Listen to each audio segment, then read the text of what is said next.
do you have all this kind of emphasis outside? They said what they are even doing now is bringing back the police to be retrained in the institution.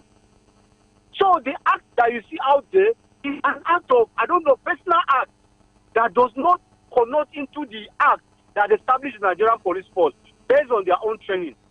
So I feel the man is a very fine gentleman, and he is a very disciplined person. Okay. That's the truth. All right. Because if you don't know him as a person, if you have not gone through his own training, you will not understand. But when he says something, he will work on it, and you will get the result. Okay. So we have so many that he trained in 2017. Okay, so we are looking forward to a change, a reinvigorated police system, a well-trained police system, a renovated. I don't know. Innovation has to come in. Okay. Reward system has to come in so that you get results. Thank you very much. Thank you so much for calling. Paul, let's bring in another caller quickly. Hello, good morning. My doctor. Good morning. This is Alfred. Alfred. Yes. Welcome. Let's hear you quickly, please. Thank you. Your guest has spoken well. But there's a statement you made about state police. In fact, there is no reasonable police officer that obey an unlawful order. It has never happened in this part of the world. They have been obeying it. They have been obeying an order that is unlawful. Look at Lekki, Belgate, the 2020. There are so many rules that the government will order you the commission proof, and they will do the right thing. They will do their digging. Even if they don't do, they will do the digging of the head, which is the president. So there's no body that will tell you that there is no any respected officer that will not obey an unlawful order. They are always obeying it. Thank you.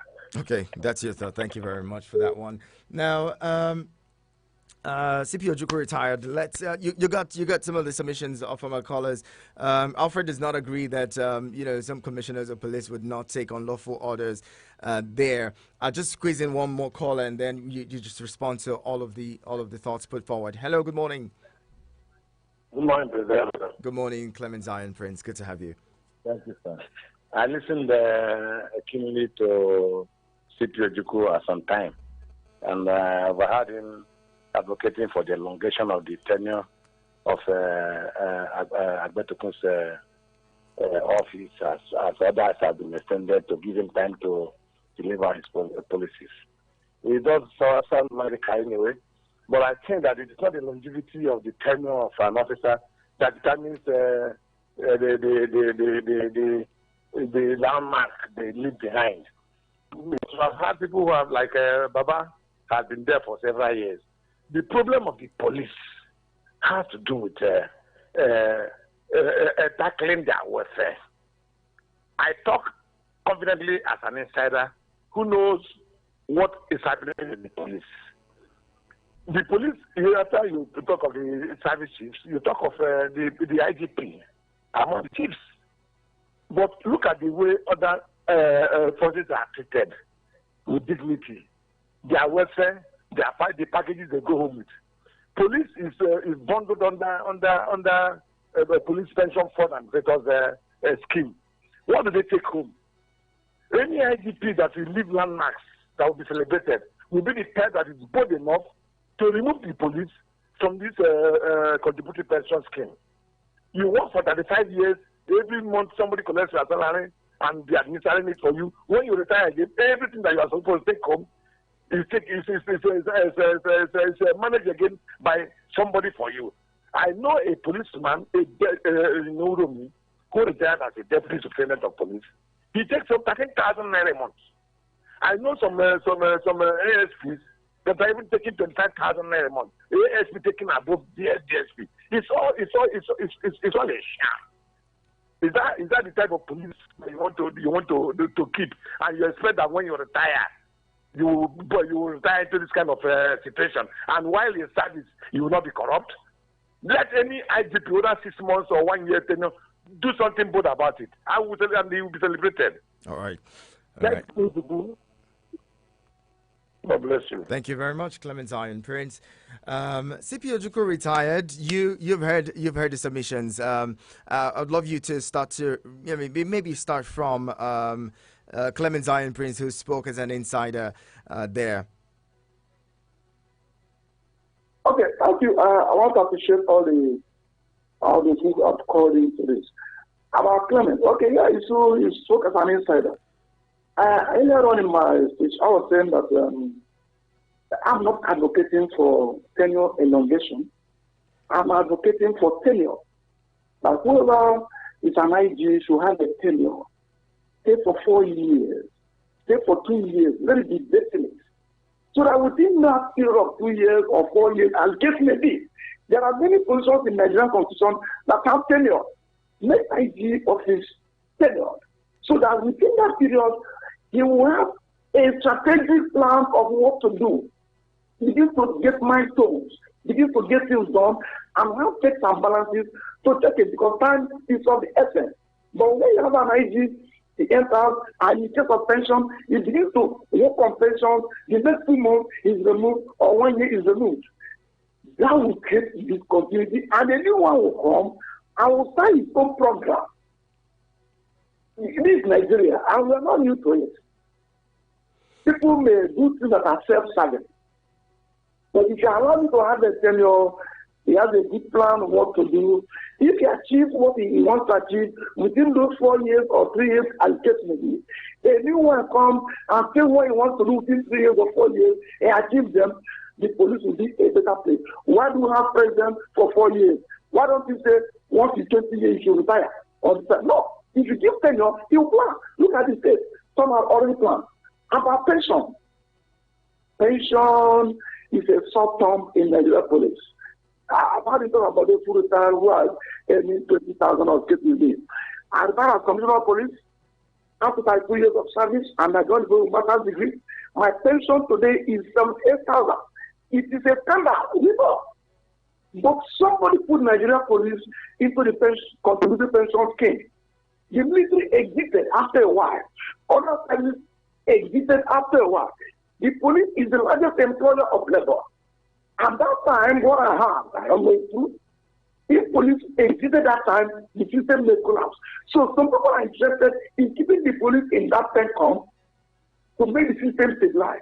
But the time has come for the policemen to earn their pension, good pension, because they've served this country for many, many years. They've done a lot. And that's why I'm happy a new law has been passed now to have a police pension board.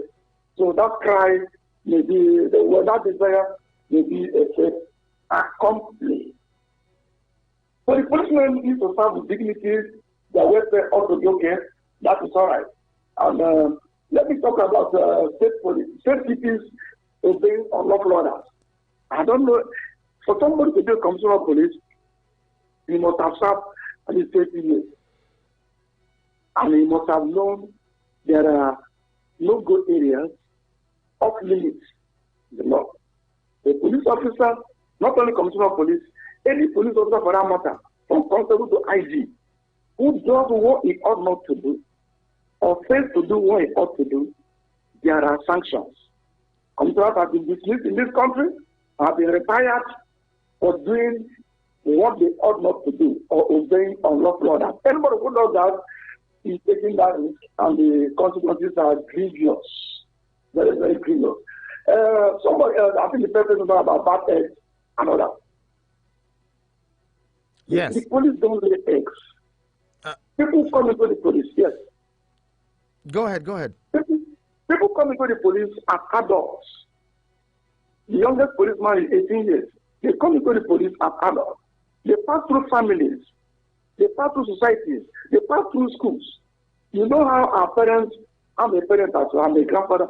We know how much responsibility we have been able to shake, to abandon.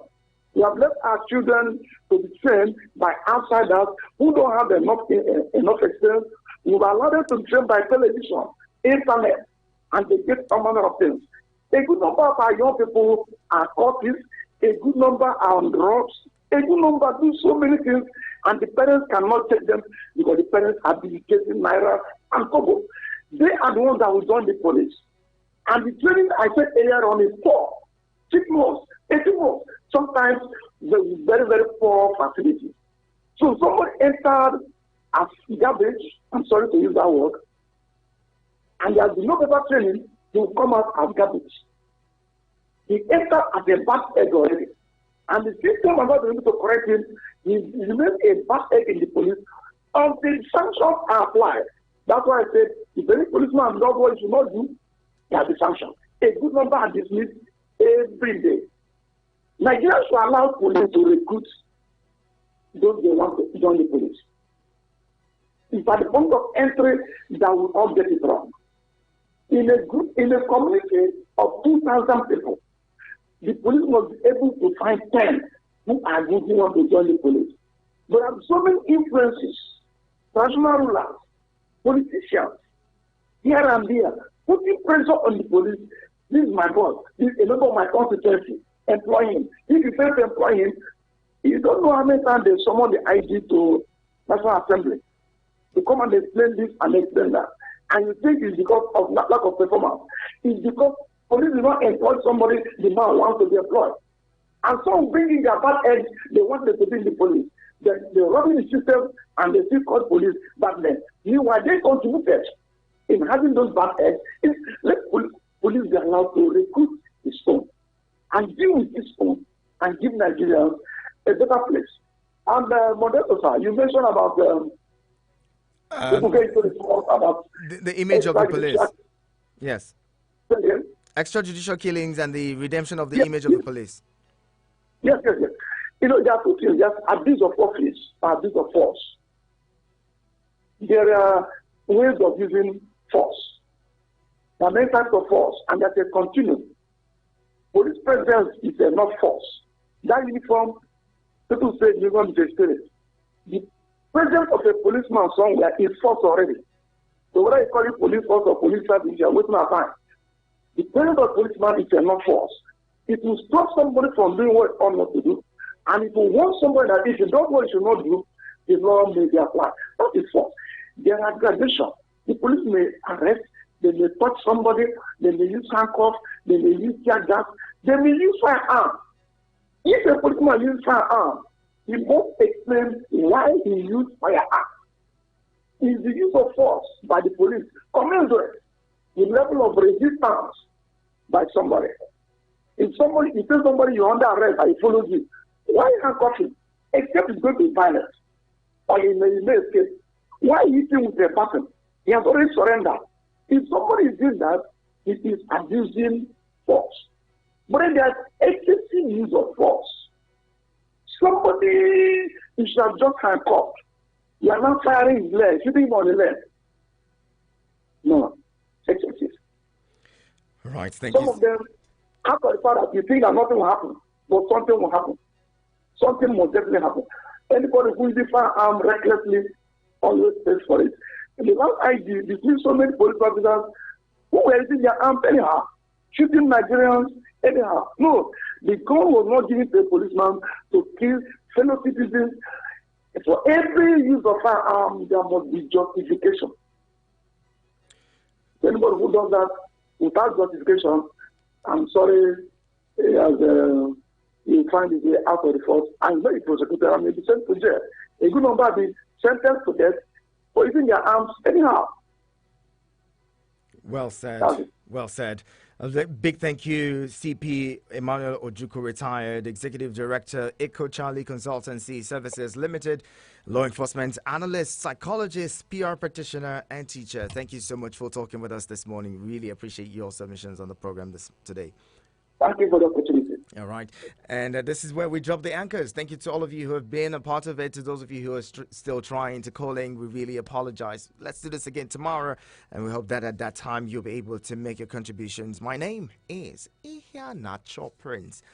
And business news is up next. Right after that, it will be time for the Midday Extra with Martha. Keep it here. Eagles 102.3 Abuja.